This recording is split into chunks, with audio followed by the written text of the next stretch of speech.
What's up, everybody? Happy Thursday. Hope all you're having a great day so far. Getting into this episode,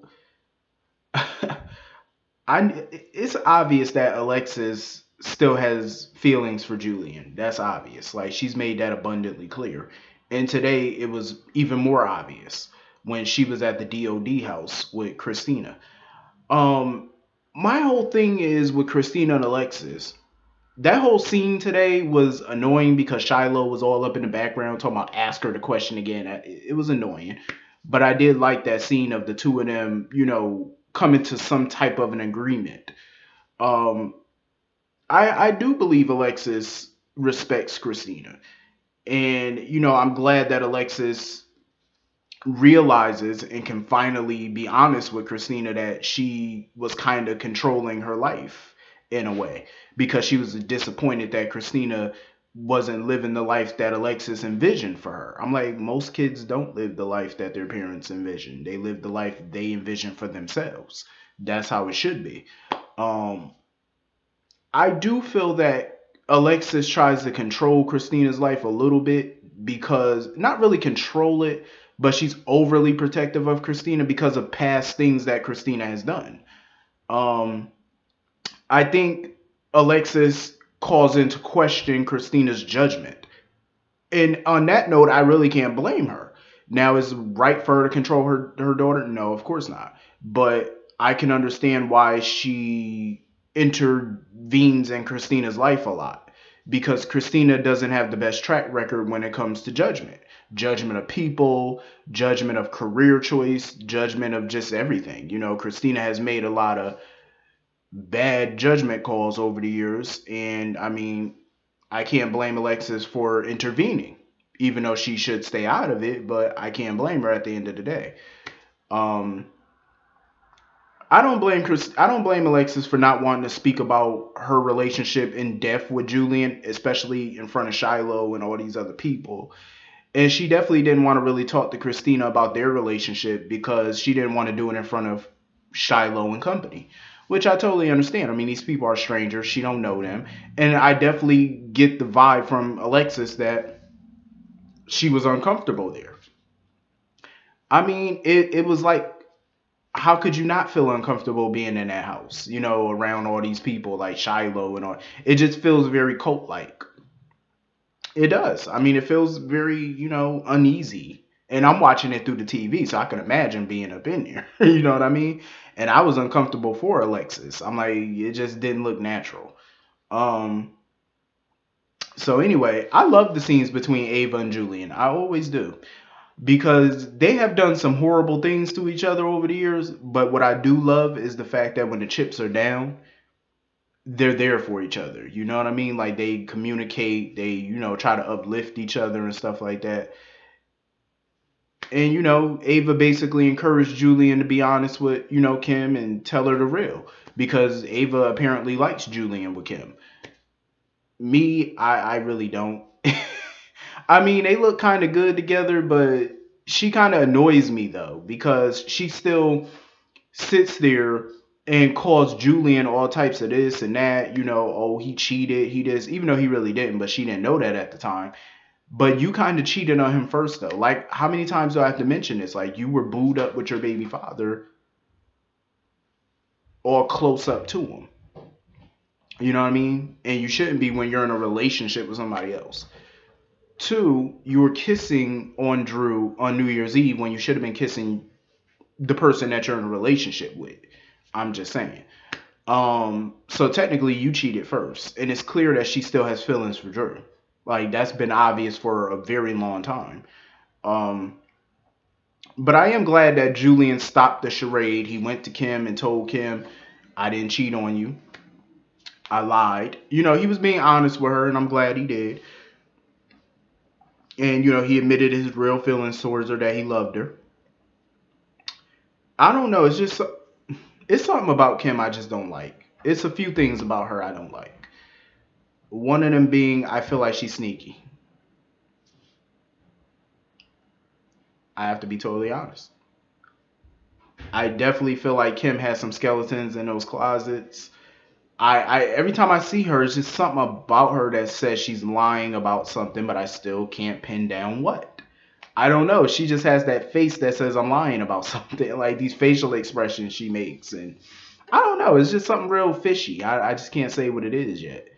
Um, I agree with everybody who says that Kim and Drew do not have chemistry. You ain't getting no argument from me. I agree. I don't like the two of them together.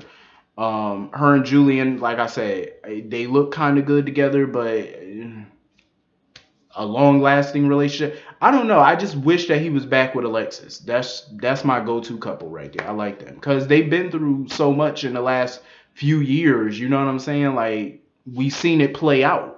The good, the bad, the ugly. We seen it all. You know what I'm saying? So that's why I'm more leaning towards them as a couple than him and Kim. Because him and Kim haven't really went through anything. You know what I'm saying? We haven't really seen anything play out between the two of them.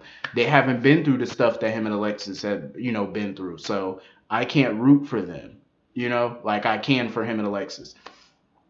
Um, Hopefully though, they can find their way back to each other because it's clear that's what Alexis want. Like Alexis is all about Julian. She brings up Julian even when nobody's thinking about Julian. Like she's thinking about him.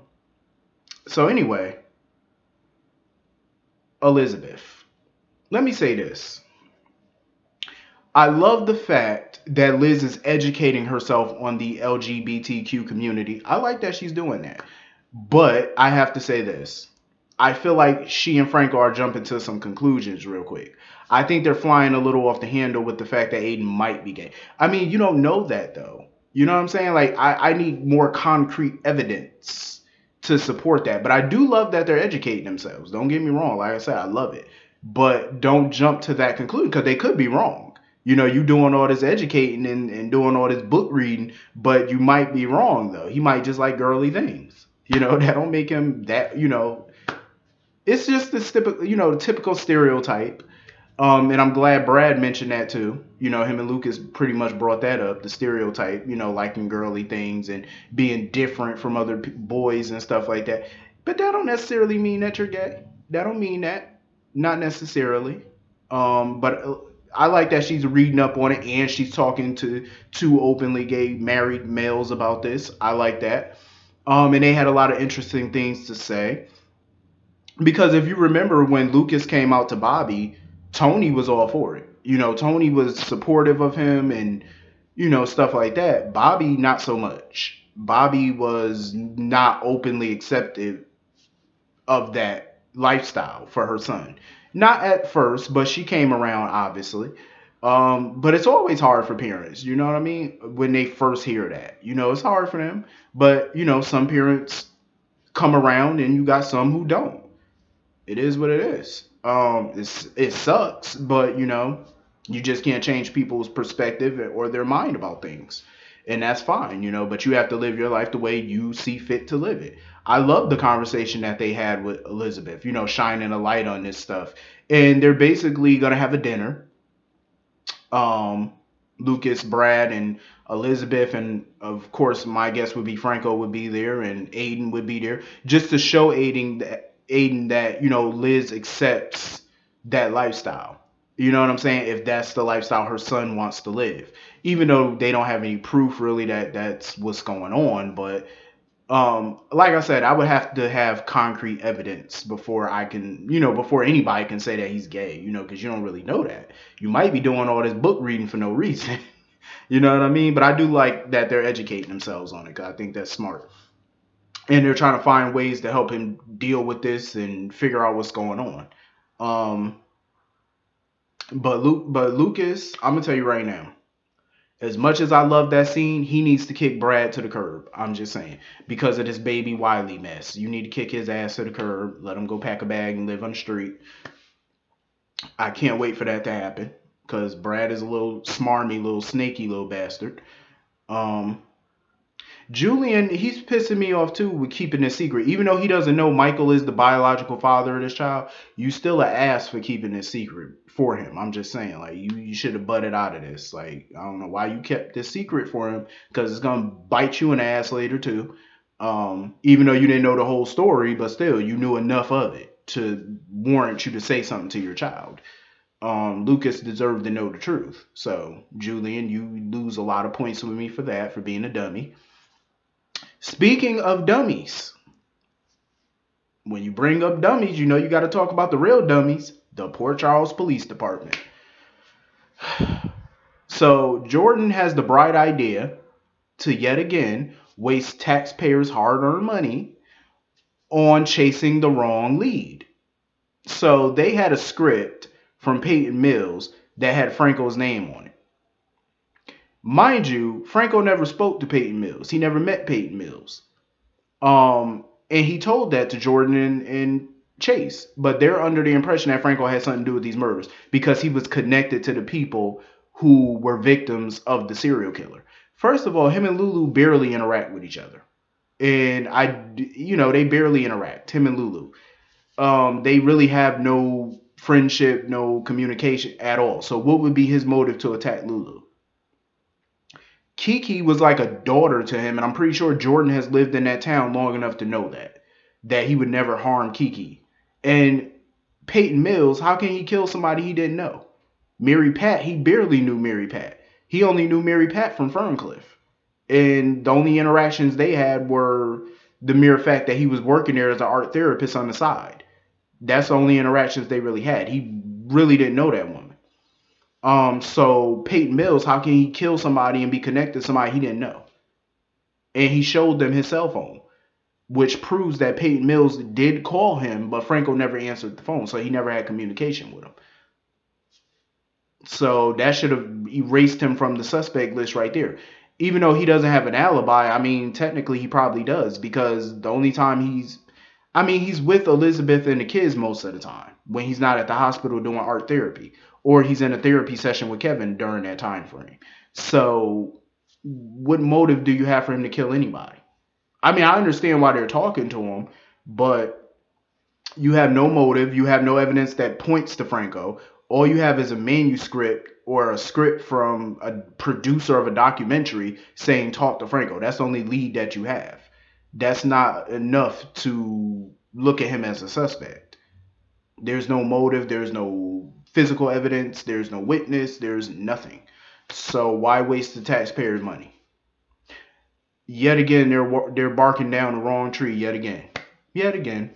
And I'm not surprised. Jordan, the PCPD is so incompetent. It's just like, yo, they make the LAPD look like geniuses. I'm just saying, and we know how incompetent the LAPD can be. If you heard the stories, then you know what I'm talking about. But anyway, moving on from that mess. What else? Oh, this Obrecht mess. So Obrecht pretty much is running out of money.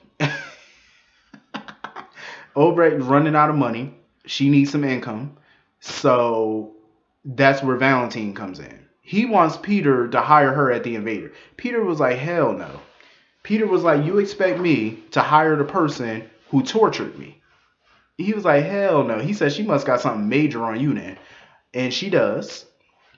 She's blackmailing the hell out of Valentine.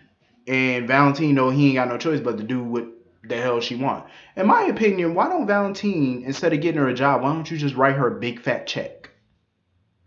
I mean, you're rich. Write her a check for like $3-4 million and call it a day. You know what I mean? Shit, that's a lot of money. It's enough for her to retire on. I love that they had like this little champagne toast, little celebration in remembrance of Nathan. It is the 1-year anniversary of his death. That scene was a bit tense because Obrecht was pissed when she saw that Maxie didn't have her wedding ring on. Let me tell you something. I have to agree with Nina on this. People grieve in their own way, and I don't blame Maxie for wanting to move on. Some people might say, well, it's only been a year. It's too soon. Maybe. But, I mean, people move on. There's no time limit on it. You can do it when you feel ready to do it. I mean, like she said, this dating thing, she's doing it casually. She's not jumping for, just jumping in, trying to find a new husband or nothing like that. It's not like that. She's just trying to, find out what works for her, taking her time. And, part of that was taking her ring off. I don't blame her. Do it when, I mean, it's going to be sad no matter when you do it. But, she felt like now was the right time to do it. It is what it is. Obrecht looked like she was ready to strangle Maxie. When Maxie called Peter over to the table, I don't blame Obrecht. Obrecht cannot stand Peter, rightfully so. I know people like to say, well, Peter wasn't involved in what happened to Nathan. Oh, he was very much involved in it because you helped lure a psychopath to town, which got your brother killed. You know what I mean? So you were a part of it. You just weren't the main source of it. You know what I mean? So I don't blame her for being pissed, just like I don't blame Peter for being pissed at her for torturing him. He has his rights to be angry, and she has her right to be angry with him. Tit for tat. Um. Anyway, that was pretty much the episode. I don't think I'm forgetting anything. But hit the comment section. Let me know what y'all thought about today's episode, and I'll see you all later. Peace.